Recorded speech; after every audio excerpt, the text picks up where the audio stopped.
Keramat, populer dijuluki Wali Pitu. Inilah 7 makam wali di Pulau Dewata Bali yang tidak pernah sepi peziarah.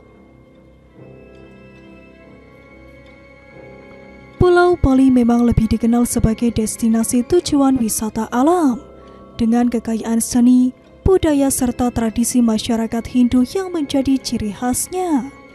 Tetapi tahukah bahwa kini Pulau Bali juga menawarkan sejumlah destinasi wisata religi bagi kaum muslim, yaitu ziarah makam para wali yang ada di Pulau Bali. Jika di Pulau Jawa dikenal ziarah makam Wali Songo, maka di Pulau Bali ada yang disebut ziarah makam Wali Pitu. Dikutip dari bondowosonetwork.com dari akun YouTube Fakhrudin Yusuf, berikut ini 7 makam wali yang ada di Pulau Bali. Yang pertama, makam Habib Ali bin Umar Bafaqih. Makam Habib Ali bin Umar Bafaqih berada di Jalan Semangka nomor 145, Desa Loloan Barat, Kecamatan Negara, Kabupaten Jembrana, Bali. Makam Habib Ali berada di area Pondok Pesantren Samsul Huda yang didirikannya pada tahun 1935 Masehi. Habib Ali bin Umar Bafaqih juga dikenal dengan sebutan Wali Negara. Dikisahkan beliau lahir di Banyuwangi pada tahun 1890. Pada saat mudanya beliau pernah belajar ilmu agama hingga ke Tanah Suci Mekah kurang lebih selama 7 tahun. Sepulangnya belajar dari Tanah Suci Mekah, beliau juga pernah mondok di salah satu pesantren di Jombang, Jawa Timur. Dan sampai akhirnya beliau datang berdakwah di Pulau Bali atas permintaan Datuk Kiai Haji Muhammad Syahid, yaitu seorang ulama besar di Loloan. Di Pondok Pesantren Samsul Huda yang didirikannya itu telah melahirkan ribuan ulama dari berbagai pelosok desa di tanah air. Habib Ali bin Umar Bafaqih wafat pada tahun 1997 pada usia 107 tahun. Kini makam beliau banyak dikunjungi oleh para peziarah dari berbagai daerah. Selanjutnya yang kedua ada makam Syekh Abdul Qadir Muhammad. Makam Syekh Abdul Qadir Muhammad berada di Desa Temukus, Kecamatan Banjar, Kabupaten Buleleng, Bali. Dikisahkan sebelum berdakwah di Bali, beliau pernah ke Palembang dan juga ke Cirebon, Jawa Barat untuk belajar ilmu agama kepada Sunan Gunung Jati. Syekh Abdul Qadir Muhammad adalah salah satu pengawal Sunan Gunung Jati, Cirebon, Jawa Barat. Beliau datang ke Pulau Bali untuk menyiarkan agama Islam mulai dari Karangasem, Buleleng hingga Jembrana. Tidak hanya peziarah muslim saja, peziarah Hindu juga kerap datang ke makam Syekh Abdul Qadir Muhammad ini. Makamnya lebih dikenal dengan nama makam Keramat Karangrubit. Selanjutnya yang ketiga ada makam Habib Umar bin Maulana Yusuf Al-Maghribi. Makam Habib Umar bin Maulana Yusuf Al-Maghribi berada di Jalan Kebon Raya, Desa Candi Kuning, Kecamatan Baturiti, Kabupaten Tabanan, Bali. Tepatnya berada di puncak Bukit Tapak di tengah area hutan cagar alam Kebun Raya Bedugul milik Perhutani Bali. Para peziarah harus melewati jalan setapak jika ingin menuju ke lokasi makam Habib Umar bin Maulana Yusuf Al-Maghribi. Dikisahkan beliau adalah salah satu wali di Bali yang berjasa dalam menyiarkan agama Islam di kawasan Gunung Desa Candi Kuning, Kecamatan Baturiti, Tabanan dan sekitarnya. Sebelum wafat pada abad ke-15, Habib Umar sempat mendirikan kerajaan Beratan. Beliau menjadi Raja Beratan dengan gelar Syekh Maulana Raden Hasan. Sebelum wafat, beliau berhalwat di puncak Bukit Tapak bersama dengan 3 orang muridnya yang selalu setia mengikutinya. Makam Habib Umar bin Maulana Yusuf Al-Maghribi ini biasanya ramai dikunjungi peziarah pada hari Sabtu dan Minggu, serta pada hari raya Idul Fitri.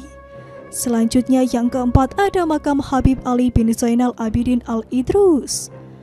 Makam Habib Ali bin Zainal Abidin Al-Idrus berada di Desa Bungaya Kangin, Kecamatan Bebandem, Kabupaten Karangasem, Bali.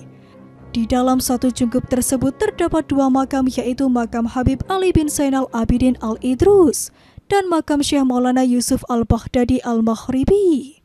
Dan dari adanya 2 makam dalam satu cungkup tersebut, masyarakat sering menyebutnya dengan makam Wali Kembar Karangasem. Dikisahkan Habib Ali Zainal Abidin Al-Idrus wafat pada 9 Ramadan 1493 Hijriah atau tanggal 19 Juni 1982 Masehi. Beliau adalah seorang ulama yang dikenal arif dan bijaksana. Selama masa hidupnya banyak santri yang mengaji kepadanya.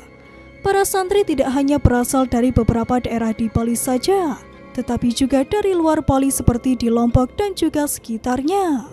Makam kembar Karangasem biasanya ramai dikunjungi oleh para peziarah pada hari-hari libur dan menjelang bulan Ramadan. Mayoritas peziarah berasal dari Jawa dan Kalimantan, sedangkan peziarah dari luar negeri yang datang rutin tiap tahun berasal dari Malaysia, Singapura, dan juga Maroko. Selanjutnya yang kelima ada makam Habib Ali bin Abu Bakar bin Umar Al-Hamid. Makam Habib Ali bin Abu Bakar bin Umar Al-Hamid berada di tepi pantai Desa Kusamba, Kecamatan Dawa, Kabupaten Kelungkung, Bali. Dikisahkan Habib Ali pernah menjadi penasehat dan guru bahasa Melayu bagi Raja Kelungkung saat itu, yaitu dalam pertama Dewa Agung Jambe. Pada waktu itu beliau diberi seekor kuda untuk kendaraan pulang pergi antara Kusamba dan Kelungkung. Selama menjalankan tugasnya itu, Habib Ali juga memanfaatkan waktunya untuk berdakwah kepada keluarga istana dan juga orang-orang yang berhubungan dengannya kala itu. Pada suatu hari sewaktu-waktu kembali pulang dari Kelungkung dan sampai di pantai Kusamba, beliau diserang oleh sekelompok orang dengan senjata tajam dan beliau wafat di tempat. Jenazah beliau akhirnya langsung dikuburkan pada hari itu oleh masyarakat desa di ujung barat kuburan Islam Kusamba. Keberadaan makam Habib Ali sangat dikeramatkan oleh penduduk setempat, baik umat Islam maupun umat Hindu.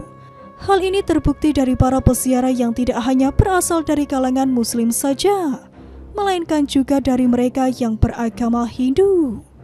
Selanjutnya yang keenam, makam Pangeran Mas Sepuh. Makam Pangeran Mas Sepuh berada di Banjarsese, Desa Cemagi, Kecamatan Mengwi, Badung, Bali. Tepatnya berada di samping pura keramat Ratu Masakti.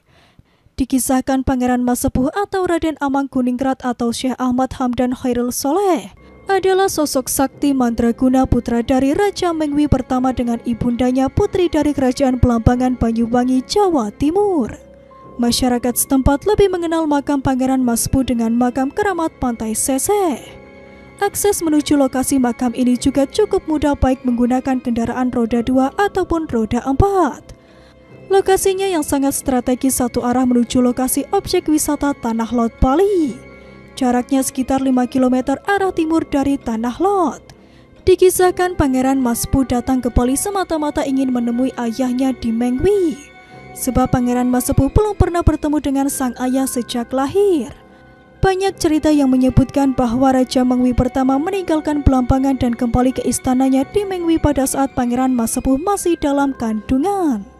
Selanjutnya yang terakhir, makam Pangeran Cokroningrat dan Raden Ayu Siti Khotijah. Makam Pangeran Cokroningrat berlokasi di Kampung Ubud dekat Terminal Bus Kota Denpasar, Bali. Sedangkan makam Raden Ayu Siti Khotijah berada di Jalan Batu Karu tidak jauh dari makam Pangeran Cokroningrat. Mereka berdua adalah pasangan suami istri. Dikisahkan Pangeran Cokroningrat adalah seorang senopati dari Kerajaan Mataram yang terdampar di Pulau Bali pada saat sedang menuju Ampenan di Pulau Lombok. Di Pulau Bali, Pangeran Cokroningrat kemudian diminta kesediaannya oleh Raja I Gusti Gede Pemecutan untuk memimpin prajurit yang sedang berperang melawan Kerajaan Mengwi. Raja Pemecutan juga berjanji kepadanya apabila perang telah usai dan meraih kemenangan maka ia akan dinikahkan dengan putrinya. Karena jasanya membantu Raja Pemecutan meraih kemenangan kala itu, Pangeran Cokroningrat akhirnya dinikahkan dengan putrinya yaitu Ratu Ayu anak Agung Rai. Setelah dipersunting Pangeran Cokroningrat, Raden Ayu kemudian memeluk agama Islam dan namanya diganti menjadi Raden Ayu Siti Khotijah. Setelah menikah, Raden Ayu juga bersungguh-sungguh dalam menekuni, mempelajari dan melaksanakan agama Islam secara baik. Kini makam keduanya ramai menjadi tujuan tempat bersejarah bagi para peziarah yang datang baik dari Bali maupun dari luar Pulau Bali. Demikianlah 7 makam wali yang disebut Wali Pitu yang dikeramatkan dan banyak disiarahi oleh masyarakat baik dari Bali maupun dari luar Bali.